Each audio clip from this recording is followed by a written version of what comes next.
considered Matt part of our family, and we've enjoyed his friendship, and most of all just watching his and Matthew's companionship and friendship grow over the years.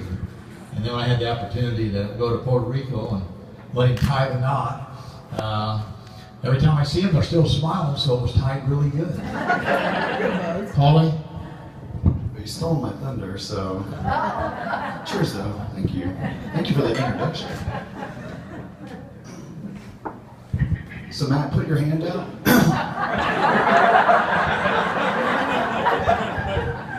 Before we get started, I just want to thank everyone for coming from so far away. Francis came from Montana.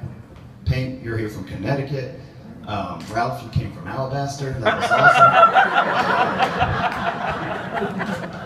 awesome. So anyway, just before we get started, it's hard for me to call Matt Matt.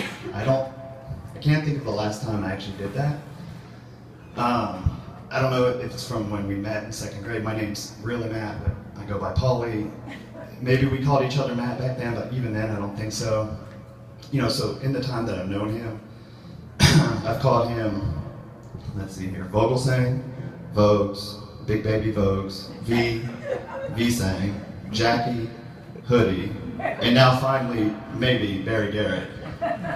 Or BG, because what fake name doesn't deserve a nickname? So when you hear Barry Garrett tonight, that's who I'm talking about. E-Bear. And it's not actually the IHOP manager down on 280, although that would be kind of awesome if that's who I was talking about. So anyway, to be honest, but where am I? So when Barry Garrett asked me to be his best man, I wanted to take this very seriously, and I didn't want to mess around. I'd been previously asked to be a best man, and before y'all think that's like some sort of humble brag, if you knew who the person that asked me to be his best man was, you would not think that. So R.I.P. Crazy Todd's leg. So what I didn't want to do during this speech, or whatever it is to do what I did during that speech, was basically make fun of all his ushers and groomsmen, and the groom himself. So I'm not going to do that. So, Target pharmacist Warwick, don't worry about it. Selfish Ralph, don't worry about it. Buddy Love Lonely, I actually did have in here that you're not lonely anymore, but tonight you are, so don't worry about it. Ray, I'm not going to say anything about you because I think you'll beat me up later. And Rastafari and Jay, don't worry about it, I'm not going to make fun of you, so we're clear on that. And I definitely didn't want to make fun of Barry Garrett, so I didn't, and I had plenty of stories that I could have went to do so. So, I mean, I could have went with the time that, we went exploring in my grandmother's neighborhood, and he really wanted me to steal our local newspaper, the Press Journal, and I wouldn't do it.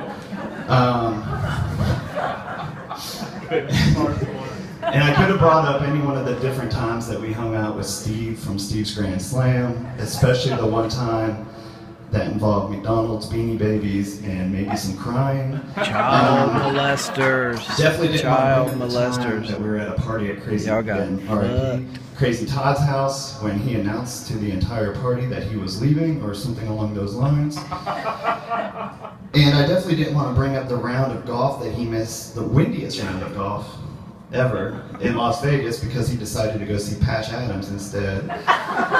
And honestly, I could have been, I didn't want to bring up the time that he was denied entry into Canada once, and almost denied entry, no, that was me, so never mind. Honestly, I've got like 15 or 20 other examples here, and that could have been more, but I just got tired of writing them down, so, I'm just going to move on from that.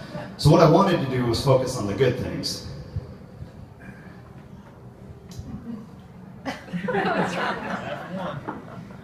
And in conclusion, I'm just kidding, everybody, come on. But seriously, folks, as Mr. V mentioned, I've known Vogelsang now, Barry Garrett now, for 30 years, almost 30 years. We met in second grade. It was actually Rosewood. Yeah. It was Mrs. Bayless's class, where we bonded over, obviously, our shared first name, teddy bear picnics, and why she loved David Rattray and not either one of us. So that may have just been like a grudge that I've held on to now for all these years, I'm not sure. Second page. So I think Mr. V hit on it. Besides sharing the first name, we were very good at school. We were, you know, and I don't like to brag. I don't want to brag, but no big deal, guys, but we were pretty smart. You know, we played academic games past the point where it was socially acceptable. We were on math teams at various points throughout, you know, our schooling. We were on a traveling quiz bowl team called Masterminds. So basically what I'm saying is when you think of what popularity was in Deer Beach, you never ever thought of us.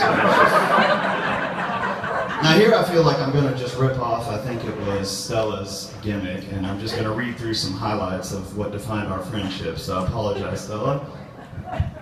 And a lot of these involve like counts, how many times we did certain things, and that was because I was on the math team. But since I've known BG in like nearly 30 years, we have traded nearly hundreds of baseball cards between one another, burned nearly 1,000 baseball cards in my grandmother's backyard for some reason, participated in 10 or so garage sales and baseball card conventions where our specialty was the dice game, grab bags, and not making any money.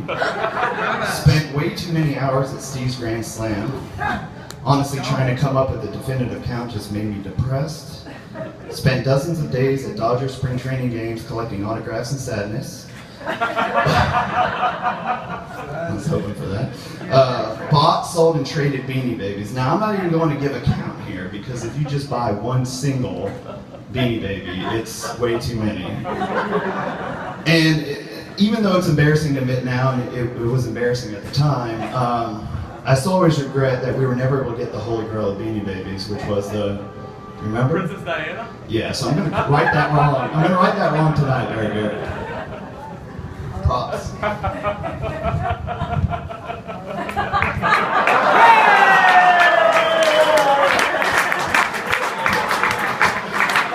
So you do with that what you will, which I assume means displaying it prominently about the fireplace at your and Harrison's house until Harrison destroys it.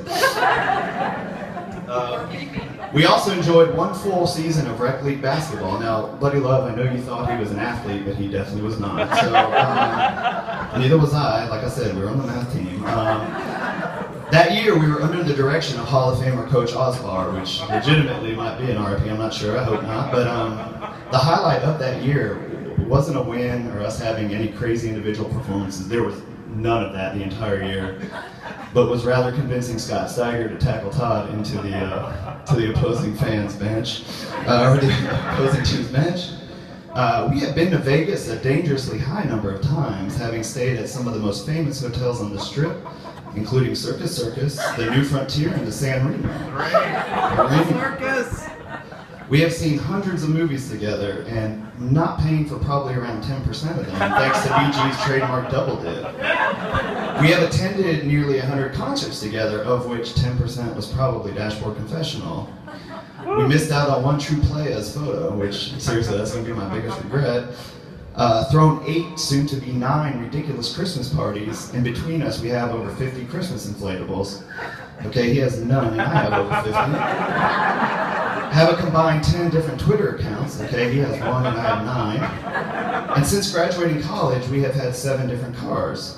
Okay, he's had like 6, and I've only had just one, a sweet, sweet 2001 Chevy Camaro with 2 tops, which BG often refuses to ride in because it gives him motion sickness, or because it's a sweet, sweet 2001 Chevy Camaro with 2 tops. And finally, way too many head-to-head matches to count involving sports such as, and I'm using the term sports very, very loosely, basketball, tennis, cornhole, the beanbag game, bowling, darts, golf. And if you were to judge who won this Paulie Garrett heptathlon of sadness, well, I don't know who would have necessarily won, but anyone that took the time to figure that out most definitely would have lost. Page 3.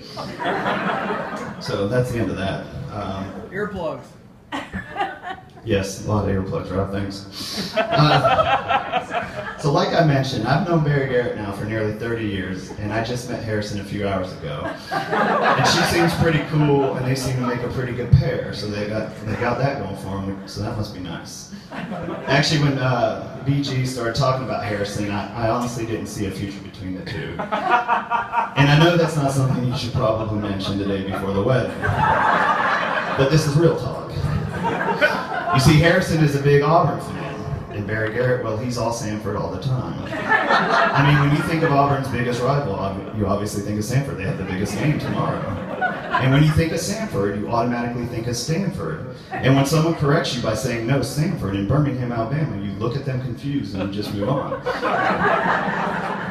But once they got past that rivalry, I could see that they were a good pair. They both love their dogs, although I'm not sure what Barry Garrett sees in Gary. And they both hate Alabama, which is something we can all get behind. Am I right? War Eagle? I was waiting for that.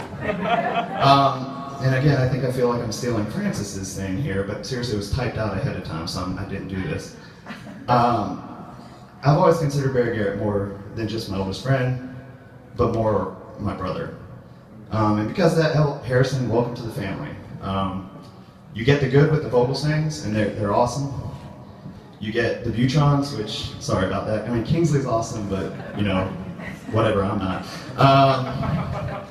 Anyway, so that's the end of this. I didn't have anything more to type, but I did want to give a toast.